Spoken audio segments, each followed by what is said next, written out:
Bismillahirrahmanirrahim. Assalamualaikum warahmatullahi wabarakatuh. Bagaimana kabar kalian hari ini? Semoga kalian dalam keadaan baik-baik saja. Pada kesempatan kali ini, Ibu tidak sendiri, melainkan bersama rekan Ibu juga. Pertama-tama perkenalkan, nama Ibu Aris, dan rekan Ibu bernama Kakak Oi. Dalam video kali ini, kita akan memulai pembelajaran. Namun, sebelum memulai pembelajaran, alangkah baiknya kita berdoa terlebih dahulu. Anak-anak bisa ikutin Ibu ya. Kita berdoa bersama-sama. Allahumma inni as'aluka ilman nafi'an wa rizqan thayyiban wa amalan mutaqabbalan. Ya Allah, aku memohon kepadamu ilmu yang bermanfaat, rezeki yang thayyib, dan amalan yang diterima. Amin. Baik anak-anak, pada kali ini kita akan belajar tema 7, indahnya keragaman di negeriku, subtema 3, indahnya persatuan dan kesatuan negeriku. Nah, pertama-tama kita akan membaca teks supaya tetap rukun. Mari lakukan sikap ini. Kalian bisa membacanya dalam hati atau menyimak Ibu membaca ya. Negara Republik Indonesia memiliki keragaman adat, budaya, dan agama. Adat dan budaya setiap daerah unik dan berbeda dari daerah lain. Agama yang dianut penduduk pun beragam. Dengan perbedaan itu, bagaimana kita dapat menjaga kesatuan bangsa? Nah, untuk menjaga kesatuan bangsa dan supaya tetap rukun, mari kita lakukan sikap-sikap berikut ini. Salah satu sikap yang harus dilakukan yaitu adanya toleransi dan saling menghormati dalam menjalankan ibadah. Bagaimana perwujudannya? Salah satu perwujudannya, kita tidak boleh menghina teman yang berbeda agama. Selanjutnya, saat teman kita sedang beribadah, kita tidak boleh mengganggu mereka. Sikap lain yang harus dilakukan yaitu menghargai kebudayaan dari berbagai daerah di Indonesia. Negara kita kaya akan berbagai kebudayaan daerah. Kita boleh membanggakan kebudayaan daerah sendiri, namun kita juga harus menghargai dan ikut melestarikan kebudayaan daerah lain. Jadi, untuk mempertahankan persatuan dan kesatuan NKRI, bagaimana sikap kita? Kita harus saling menghargai, menghormati, dan menyayangi orang lain meskipun berbeda agama, suku, dan budaya. Sikap itulah yang harus selalu kita tanamkan pada diri kita. Keragaman ekonomi di Indonesia. Seperti yang kita tahu, Indonesia memiliki berbagai aktivitas ekonomi. Salah satunya bidang pertanian. Bidang pertanian di Indonesia memiliki tanah yang subur dan beriklim tropis, sehingga cocok untuk aktivitas pertanian. Indonesia sendiri disebut sebagai negara agraris atau negara penghasil bahan pangan dalam jumlah besar. Selanjutnya, di bidang peternakan.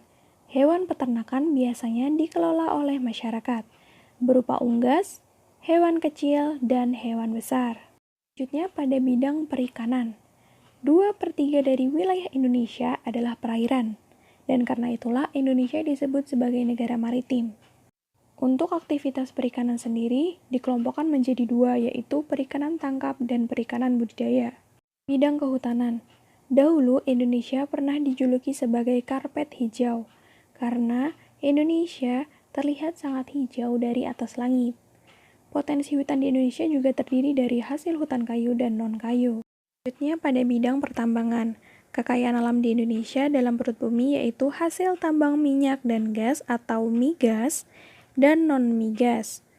Lalu selanjutnya ada bidang industri di mana industri merupakan usaha yang mengolah bahan-bahan mentah menjadi barang. Hal ini biasanya dilakukan oleh perorangan atau kelompok. Bidang perdagangan. Setiap daerah pasti memiliki hasil barang yang berbeda.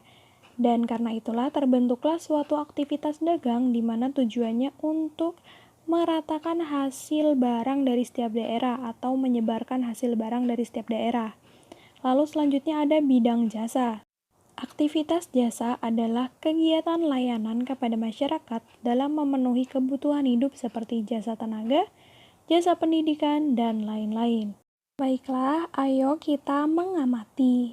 Berikut ini merupakan contoh dari karya seni rupa. Yang pertama ada montase, yang kedua ada kolase, yang ketiga ada aplikasi, dan yang terakhir ada mozaik. Pada dasarnya, montase dibuat dengan menempelkan gambar-gambar yang sudah jadi, gambar disusun ulang, membentuk suatu adegan yang baru. Lalu ada kolase di mana dibuat dengan memadukan aneka bahan, baik itu daun, kayu, kertas, dan lain-lain, di mana aneka bahan ini ditempel di permukaan gambar.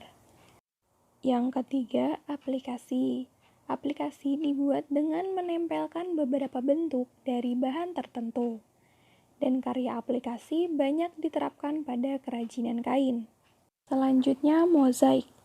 Mozaik dibuat dengan menempelkan potongan-potongan bahan. Berbeda dengan kolase, mozaik menggunakan bahan satu jenis atau sejenis. Anak-anak, kalian sebagai warga negara Indonesia dan sebagai anak di rumah dan sebagai siswa di sekolah perlu mempelajari sikap toleransi terhadap keragaman, di mana ada keragaman agama, keragaman suku dan ras, keragaman sosial budaya, dan kesetaraan gender. Berikut merupakan contoh-contoh dari sikap toleransi terhadap keragaman. Melaksanakan sikap toleransi ada pada lingkungan keluarga, lingkungan sekolah, dan lingkungan masyarakat. Dalam pelaksanaannya, contohnya seperti membantu pekerjaan orang tua di rumah, menghargai perbedaan antar keluarga, itu dalam lingkup keluarga. Kalau dalam lingkup sekolah, contohnya mematuhi aturan atau tata tertib di sekolah, dan menjaga ketenangan di kelas saat melaksanakan pembelajaran. Yang terakhir di lingkungan masyarakat, contohnya ramah terhadap tetangga. Lalu ada mengikuti suatu kegiatan sosial dalam kehidupan masyarakat. Sebenarnya contohnya ada banyak dan salah satunya adalah sebagai berikut. Ayo coba amati gambar magnet berikut ini. Nah, sebuah magnet memiliki dua ujung yang berlawanan. Ujung magnet biasa disebut sebagai kutub. Dua kutub magnet yang berlawanan disebut kutub utara atau U dan kutub selatan atau S. Seperti yang kalian lihat, bahwa U itu berwarna merah dan S itu berwarna putih. Nah, kedua magnet ini apabila didekatkan pada kutub yang sama, maka akan tolak-menolak. Kalian bisa lihat pada gambar pertama, antara kutub selatan dan kutub selatan, magnetnya tolak-menolak. Nah, sebaliknya, jika dua buah magnet didekatkan pada kutub yang berbeda, kedua magnet tersebut akan tarik-menarik. Kalian bisa lihat pada gambar kedua di mana kutub selatan dan kutub utara itu saling tarik-menarik. Nah, mari kita menalar. Interaksi dari sebuah magnet misalnya dengan didekatkan akan menimbulkan gaya. Nah, gaya inilah yang disebut sebagai gaya magnet.